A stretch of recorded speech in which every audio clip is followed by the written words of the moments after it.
Hello, Atlanta. Welcome to DoctorPreneurs. I am Cliff Oxford, founder of the Oxford Center for Entrepreneurs, and I'm here with my co-host, Dr. Jeffrey Gallups, CEO of ENT Institute.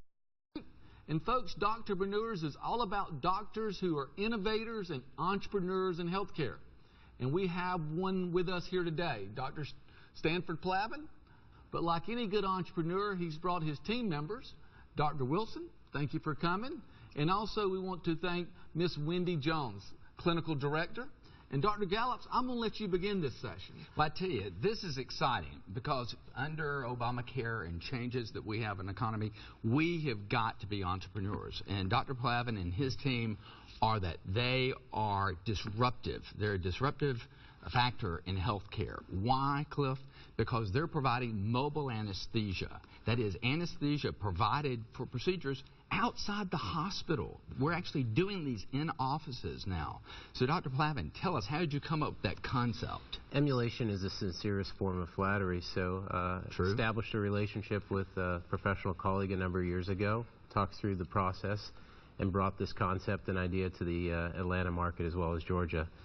Essentially taking a full turnkey operation of surgical service side, nursing side, as well as the physician anesthesia delivery side, putting them all together and going into the office and working with physician surgeons and their team as well. So, well, the concern for the public generally might be, well, is this safe? Is this safe to do in a physician office? What do you say? Our group actually is achieving its AAAHC accreditation, which is one of the highest forms of accreditation that you can achieve, in order to make sure that we as a practice are upholding all the highest quality standards. So from our perspective, that's how we deliver our product. Did you ever imagine in all your days that you'd be providing anesthesia outside of the OR? I never did. You know, we have a very traditional training. We practice primarily in the ORs and hospital setting. That's right. You get used to that. You come out, you do a little bit of ambulatory work, which is what we do initially. And then we hear we'll be doing office-based anesthesia. And that is completely different, and it forces us to kind of work outside of our normal boundaries. So it's a bit challenging. It's been a lot of fun. And Wendy Jones, who's a nurse, really a concierge. You're really a patient relationship manager. So tell me, how has your interaction been with patients? Are they surprised that they're able to obtain a service like yours? They are. Most of them ask how long we've been doing it. They love it. They love being in the comfort of their physician's office. They know the people in that office. Most of the ladies say, for example, GYN, they've been going to those same physicians for years. They are on a first-name basis with the staff members. They know the office setting. So they feel a sense of comfort in there, and they know that they're getting exceptional care that we're providing. So to be clear, Dr. Plavin, tell us, what are some procedures that you provide this service for? A number of subspecialties, urologic procedures, in-office cystoscopy for both adults and pediatrics, pediatric and adult dentistry, sedation dentistry. Wow, that's really big nowadays, isn't it? It is. A lot of people have dental phobias. You'd be surprised, as kids who are going through their stages of life have developed a number of issues regarding actually going and getting visits at the dentist. So they carry those issues moving forward as adults. So it's nice to offer that to... Well, you used a word at the beginning that's very important in entrepreneurship, and that's disruptive. And this is disruptive as far as for the industry. But I want to know the truth, Dr. Wilson. Did you think he was crazy when he first told you this? I think we all did in the beginning. Everybody was a bit hesitant, but we know that Stan constantly has tons of ideas, and most of them pan out. When he follows through, they pan out. How did this make your day, Ms. Jones, when we said, hey, we're going to start doing this on a mobile basis? Because this is a big part. Entrepreneurs need enablers and not disablers. That's right. And I mean, and I know sometimes that's considered a bad word, but in entrepreneurship it's a very good word, because that's leaders. They need, go be a leader in whatever you do. So what did you think about when you first heard about this?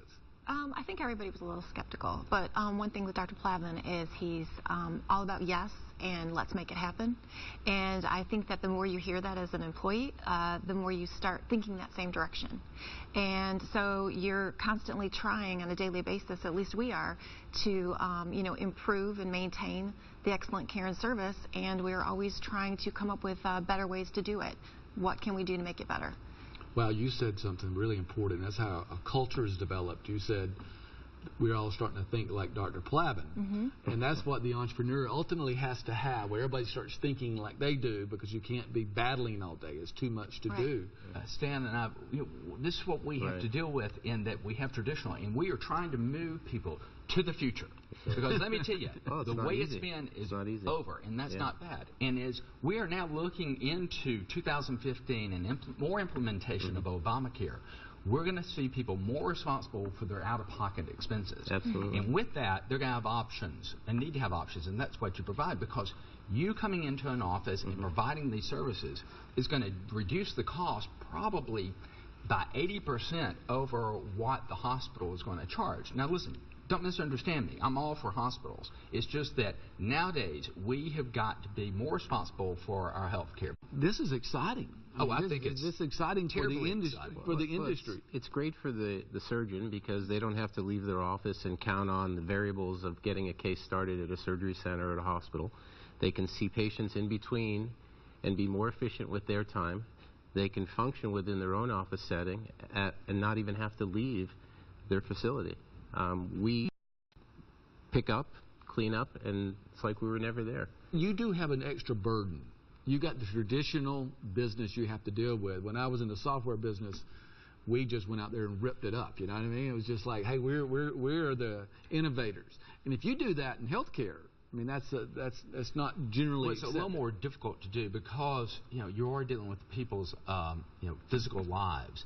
And we've been so regulated for a long time, whether it's our own moral or ethical standards or what the laws are. So there's a lot that we have to work around. But you know what? In the end, you can look at the glass like entrepreneurs do, and that is half full. And how can I offer a service and really be groundbreaking in medicine now? Because that's what we need. We need people who are going to go out there, and that's what this show's about. Absolutely. Bringing this to Atlanta. Give us a little bit about the business here.